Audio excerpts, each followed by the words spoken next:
নমস্কার বন্ধুরা, মালা রান্না বানাতে সবাইকে স্বাগত। বন্ধুরা, আজকে আমি দুটো আলু আর 1.5 কাপ আটা দিয়ে ভীষণ স্বাদের একটা নাস্তা রেসিপি শেয়ার করব। চ্যানেলে নতুন বন্ধু হয়ে থাকলে চ্যানেলটিকে সাবস্ক্রাইব করে রাখবেন। তাহলে চলুন রেসিপিটি শুরু করি। সবার প্রথমে আমি একটা বড় সাইজের বাটিতে 1.5 কাপ আটা নিয়ে নেব। দিয়ে দিচ্ছি স্বাদ মতো লবণ। এইবার লবণ আটার সাথে ভালো করে মিশিয়ে নিতে হবে। আমি আটার মধ্যে লবণ মিশিয়ে নিয়েছি। তারপরে এর মধ্যে অল্প অল্প জল দিয়ে একটা ডো তৈরি করে নিতে হবে। যেমন আমরা রুটি বানানোর জন্য আটা মাখি, ঠিক তেমনই তৈরি করে নিতে হবে। আটা কিন্তু আমার মাখা হয়ে গেছে। এইবার ঢাকনা দিয়ে ঢেকে সাইডে রেখে দিচ্ছি। চলে যাচ্ছি পরের কাজটি করতে। তার জন্য এখানে আমি দুটো আলু ছুলে গ্রেট করে নিয়েছি। এই যে গ্রেট করার পরে আলুটাকে কিন্তু 2-3 বার ধুয়েও নিয়েছি। এবার আমি এই আলুটাকে গামলা অথবা বড় সাইজের বাটির মধ্যে ঢেলে নেবো। তারপরে এখানে আমি একদম কুচি কুচি করে 2-3 রকমের সবজি কেটে নিয়েছি। আমি এখানে ক্যাপসিকাম, পেঁয়াজ, গাজর ব্যবহার করছি। আপনি কিন্তু এখানে ঘরে উপস্থিত থাকা সবজিগুলো দিতে পারেন।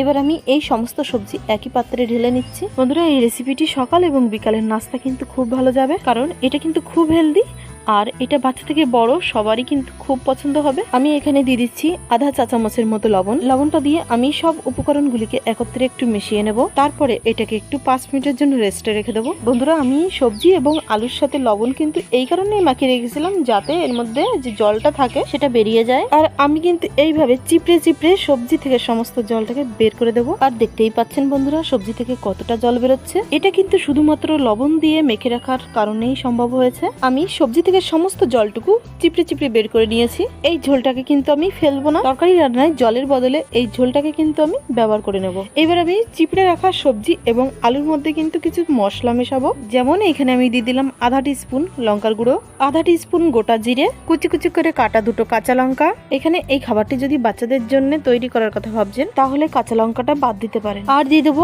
আধা টিস্পুন চাট মশলা, আর এই যে 1/4 টিস্পুন গরম মশলা পাউডার। আর সবার শেষে দিয়ে দেবো স্বাদ মতো লবণ। লবণটা এখানে একটু কমই দেব, কারণ প্রথমে সবজিগুলোকে কিন্তু লবণ দিয়ে মেখে রেখেছিলাম। যদিও সেই লবণ অধিকাংশটাই সবজির জলের সাথে বের হয়ে গিয়েছে, তার জন্য পুনরায় লবণটাকে কিন্তু বুঝে শুনেই দিতে হবে। এইবার আমি সমস্ত উপকরণগুলি একত্রে ভালো করে মিশিয়ে নেব।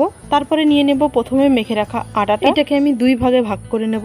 এই যে 2 ভাগ করে আমি এখানে একটা ভাগ নিয়ে নিলাম। এটাকে একটু গোল করে শুকনো আটা গায়ে লাগিয়ে নেব। যেমন করে আমরা রুটি বানাই ঠিক একই রকম ভাবে এটাকে বেলে নিতে হবে। যদিও এটা রুটি থেকে সাইজে অনেক বড় হবে, এই রুটিটা কিন্তু আমরা যেরকম চাপাটি রুটি বানাই অতটা পাতলা করব না, একদম সামান্য একটু মোটা রাখতে হবে। এখানে কিন্তু রুটিটা আমার বেলা হয়ে গেছে। তারপরে আমি রুটির উপর দিয়ে চামচের সাহায্যে সবজির মিশ্রণটা এরকম ভাবে দিয়ে দেবো। আমার কিন্তু সবজির মিশ্রণটা সব জায়গায় দেওয়া হয়ে গেছে। আর বন্ধুরা, এটা দেখতে কত সুন্দর লাগছে। আমি যেইভাবে রেসিপিটি বানাচ্ছি ঠিক এইভাবেই বানালে অপূর্ব স্বাদের নতুন একটা রেসিপি আপনার পরিবারকে আপনি বানিয়ে খাইয়ে নিজের প্রশংসায় আত্মহারা হয়ে যেতে পারবেন। আর এই যে কথা বলতে বলতে আমি কিন্তু এইখানে রুটিটাকে গোল গোল করে রোল করে নিচ্ছি।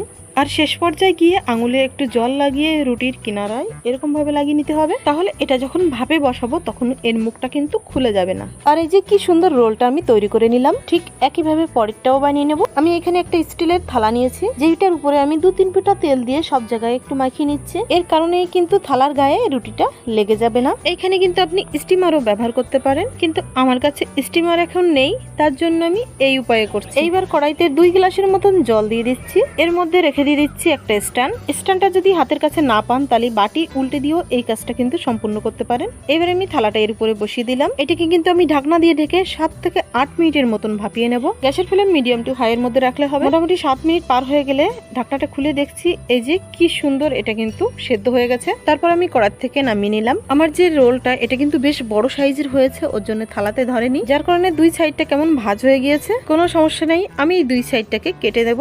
তারপরে মাঝ বরাবর কেটে নেব। এরকম ভাবে রোলগুলি পিস করে নিতে হবে। যদি আপনি চান এটা তেল ছাড়া খাবে তাহলে এইভাবে টমেটো সসের সাথে খেতে কিন্তু দারুণ লাগে। আর এই যে এটা কত সুন্দর হয়েছে, এইভাবে খেলে এটা কিন্তু দারুণ একটা হেলদি খাবার হবে। আর যদি এটা একটু মুসমুসে স্ন্যাক হিসেবে খেতে চান তাহলে একটা বাটিতে নিয়ে নিতে হবে 1/4 কাপ আটা। আটার বদলে এখানে কিন্তু বেসন ব্যবহার করলে আরো ভালো হয়, কিন্তু আমার কাছে এখন বেসন উপস্থিত নেই, তাই আমি আটা দিয়ে এটা করছি। সামান্য একটু লবণ দিয়ে দিতে হবে স্বাদ মতো, আর অল্প অল্প জল ঢেলে একটা ঘোল তৈরি করে নিতে হবে। এই ঘোলটা যেন খুব পাতলাও হবে না, আবার যেন খুব গাঢ় হবে না। আমার কিন্তু এটা তৈরি হয়ে গেছে, ঠিক এরকম হতে হবে। এবার আমি কড়াইতে কিছুটা পরিমাণ তেল গরম করে নিয়েছি। ওই ঘোলের মধ্যে কেটে রাখা রোলগুলি চুবিয়ে তেলের মধ্যে ছেড়ে দেবো। এক সাইড যখন ভাজা হয়ে যাবে পাল্টে দিতে হবে অপর সাইড ভাজার জন্য।